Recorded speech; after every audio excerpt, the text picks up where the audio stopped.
Hi, everyone. My name is Ned Vizzini. If you forget it, it's here. It's on my backpack. I'm going to keep this on during our talk as a reminder that if you want to create art, you have to be in motion. You have to be moving. I'm going to be moving a lot. I'm going to be moving from one side of the stage to the other. I'll be moving up and down. I'll be moving my hands. 3.5 years ago, I made a big move. I moved from New York to Los Angeles. And when I got here, I found myself having the same conversation over and over again. It was the New York versus LA conversation. Anyone familiar with it? Los Angeles is image city, and in New York, it's all about attitude.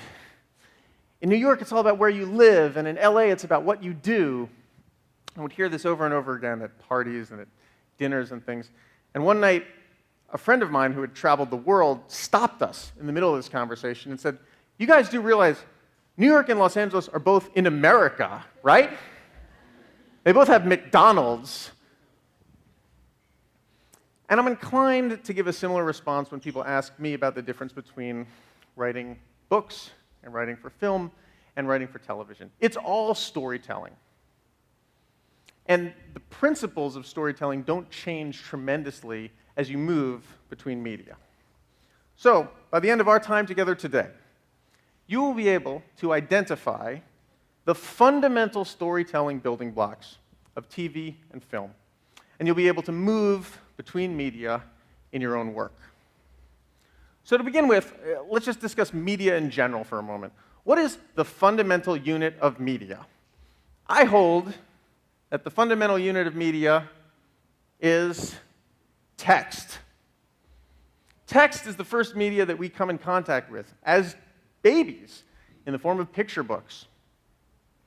The pictures in those books are important, but what's really important are the words. Those are the things that are read to you, that you learn to read yourself, that you identify. The pictures support them.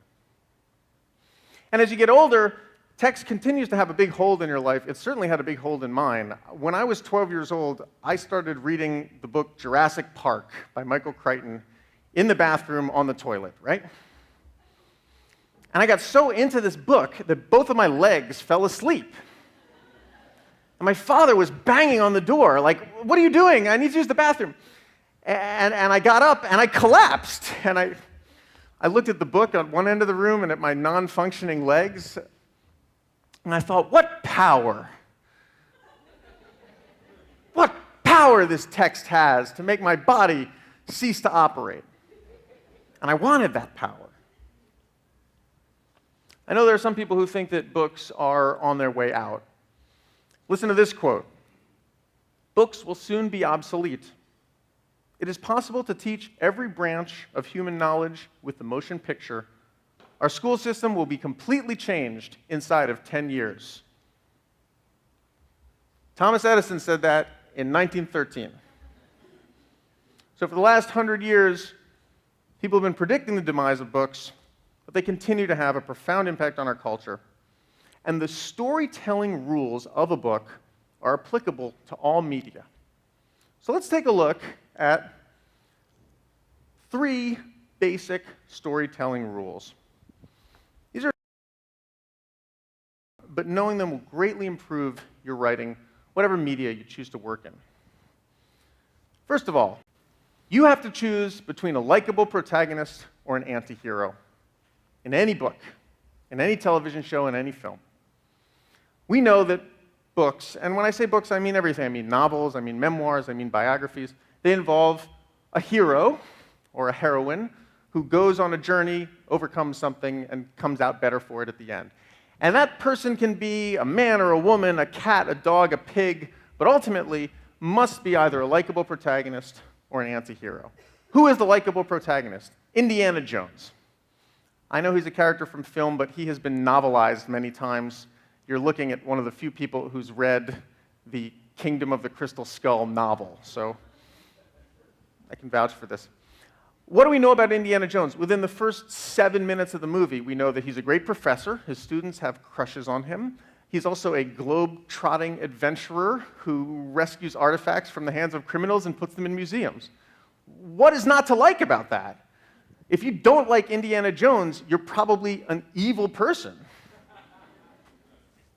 On the flip side is the antihero. Batman is the archetypic antihero. He's rich, and we're supposed to hate him for that. He can have any woman he wants. We're supposed to hate him for that. He's brooding. He's not happy. But at the same time, we are fascinated by him. We want to fix him. We want to get him better, and we can't wait to see what he'll do. The likable protagonist and the antihero define who your main character can be. Do not try to split the difference between these two. You'll get an ineffectual main character. You'll get someone like John Carter in the John Carter movie. In the absence of something forcing you to the contrary, pick the likable protagonist, because it's easy. In my own work, I like to have my protagonist be a kid with problems. He used to play basketball, but now he sprained his ankle and he can't play it anymore, and he doesn't know what to do with his life. Or he has one pimple that won't go away. He's had it for 3 weeks. Writing antiheroes is much more difficult. I haven't been able to do it yet. If you do it wrong, you just end up with an asshole that nobody likes. The easy thing is to choose the likable protagonist, and there is no shame, especially as you're starting out as a writer, in taking the easy way. Do the easy thing and prove that you can do it before you do the hard one. Number 2, storytelling rules of books. Conflict, climax, resolution. I'm boring people who went to high school because you learned that all stories operate this way. But I want to point out the conflict. That's the most important thing here. Conflict. Anything that you write for television and for film must have conflict in every frame, in every sentence, on every page. A novel, you can get away with not having as much conflict. In Moby Dick, there's a chapter just about the color white. There's a chapter about the intoxicating effects of the spermaceti of the whale. You can do that in a book. But in a TV show, people's time is precious, and you've got to give them conflict all the time. My first job in television was on Teen Wolf on MTV. And my boss, his name was Jeff Davis, and he created Criminal Minds. Has anyone here seen Criminal Minds? Anybody? Oh, yeah. All right, good. Jeff loves you, and you've made him very rich. But he wants you to watch Teen Wolf. Jeff told me that in the first year on Criminal Minds, in the writer's room while they were talking about an episode, one of the writers pitched this idea. Okay, let's open with a woman jazzercising. And she's got the spandex on, and she's sweating, and she's sexy. And a stalker is going to come into her house. And he's going to creep through the walls, and we're going to see his eyes squinting, and the music is going to get louder and louder, and he's going to sneak into her room, and he's going to slit her throat. Bam! Criminal Minds. And Jeff said, well, what's the conflict of that scene? Because there really is no emotional conflict to that scene. There's the conflict between a person who wants to live in the way that all of us physically want to live. If you're feeling depressed, by the way, remember, your heart always wants to live. But that's essentially the same conflict that exists between me and my heart that wants to live and a fly that's bothering me that I hit with a fly swatter.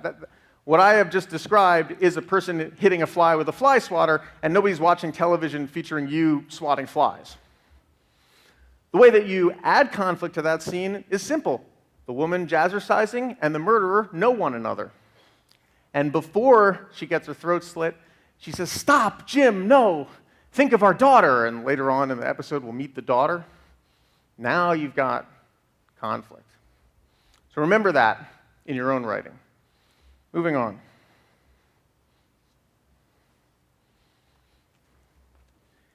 The love triangle is the atomic unit of human drama. It is the most important thing for you to have in anything that you write, and if you're writing something without a love triangle, you probably want to put one in. Love triangles have enriched literature for thousands of years. Think of the New Testament. Jesus is sent to earth by God. He loves his Father and he wants to do his work here on earth, but at the same time, he loves being a man. He loves being here, and he's tempted by what he finds and feels pulled between his Father and life on earth. That's a love triangle right there. Daisy Buchanan loves Gatsby, but she's married to Tom. It's a love triangle. 90 years old, they put another movie out of it. It made $50 million the opening weekend. We love the shape of the love triangle because whatever happens in our own lives can be boiled down to you want something but somebody else wants it too, or you want something and you want something else at the same time. Squares are boring, circles are boring. Don't get me started on pentagrams. Love triangle, make sure you have it. Okay, so having reviewed 3 basic storytelling rules, let's turn specifically to film. If the fundamental unit of media is text, the fundamental unit of film is the short story. A short story best approximates a film because you are supposed to read it all at once. Trust me, I've written short stories. If you pick one up and put it down halfway through to drink a cup of coffee, then I've failed as a writer, and I feel bad. If you leave a movie in the middle, the filmmaker has failed. You're supposed to get through the whole thing at once. And there are really 2 ways that a film to ensure that you don't leave. The first is through emotion.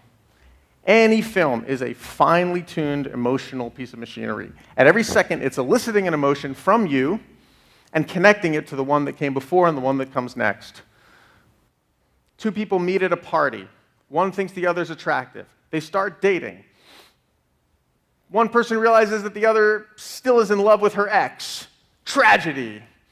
The person has to dig deep to find resources within themselves to carry on. Revenge. The ex is, tossed off a boat at a fishing exhibit. The main characters kiss and get married. That's the end of the movie. You see the line? It's a fine, normal line. Meet someone at a party. Realize that they have an ex. Dig deep within yourself. Realize there's nothing there. Get drunk anyway. Hook up with the person at the party. Find out that they lied about their age and about their credit situation. They steal your credit card. You leave them, you move on. That's real life. That's what we go to the movies to escape.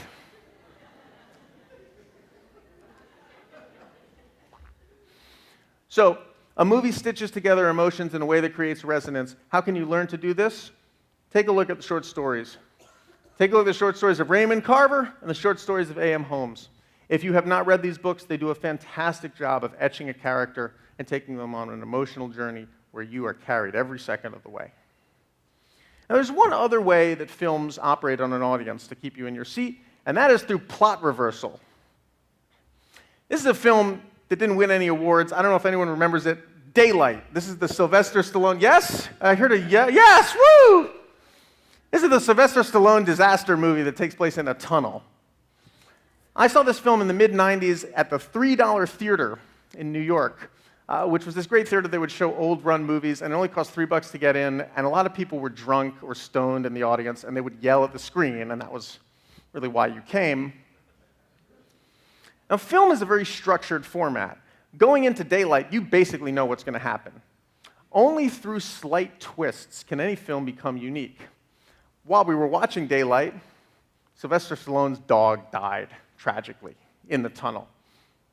And this guy up in the front row goes, "That dog's not dead. That dog's off eating kibbles and bits." And I thought, well, that's not an effective plot twist. It's very hard to come up with a twist to the material that can't be seen ahead of time, but feels inevitable once it happens. Very difficult to do that. How can you do that in your own work? Once again, turn to short stories. Take a look at the work of Philip K. Dick in the early 1950s. Philip K. Dick went on a tear. I think this was pre-amphetamines, and this tear can only be accredited to his genius. He wrote a series of stories where there are amazing plot twists 2/3 of the way through that you don't see coming, but that feel inevitable once they've happened. Track some of these down and read them, and you'll understand how to use plot twists in your work. So, moving on. Fundamental unit of television is the novel. TV is different from film because television is meant to be dipped into and experienced and left behind, unlike a short story where you're supposed to read it all at once. And what television must do to be successful is what a novel must do to be successful. Make the viewer fall in love with the character. We love Don Draper. We love Don Draper even if we haven't seen Mad Men, because we see him on magazines, and we've been seeing him on magazines for years. And every time we see him, his face is a little bit different because the actor is aging at the same rate that we're aging. And I know that plastic surgery can muck with these things, but fundamentally, what television gives you a chance to do is create something that ages at the same rate as your audience does. And that's very, very powerful because you feel like these really are your friends. This is your life because it's happening at the same rate that your own life is happening. A generation ago, a lot of playwrights came to Hollywood. People like David Mamet and Stephen Bochco and John Wells, and now a lot of novelists are coming, and they're finding work in television. And a novel like The Corrections by Jonathan Franzen, A Man in Full by Tom Wolfe, really demonstrates the scope of what both novels and TV can do. And being familiar with these two books will give you an idea of how you can have the success of television on the page. So, in conclusion, the fundamental unit of media is text. The fundamental unit of film is the short story.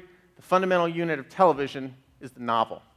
I'm working in television right now. I'm on a show called Believe. It's coming to NBC.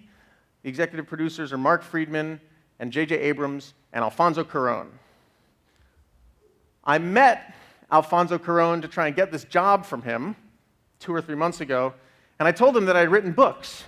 And he's told me, well, if you can write books, of course you can write television. All you have to do is hit yourself in the head with a hammer. That's not really true. Television and film are their own beasts, and there's a tremendous corpus of knowledge that I don't have time to get into that you need to master to succeed there. But even if you cannot write books, you have to consume them. And you have to learn from them, and you have to apply their principles to the media that you do want to get involved in. Writing can take you anywhere, but you have to put it in order to get it out. Thanks very much.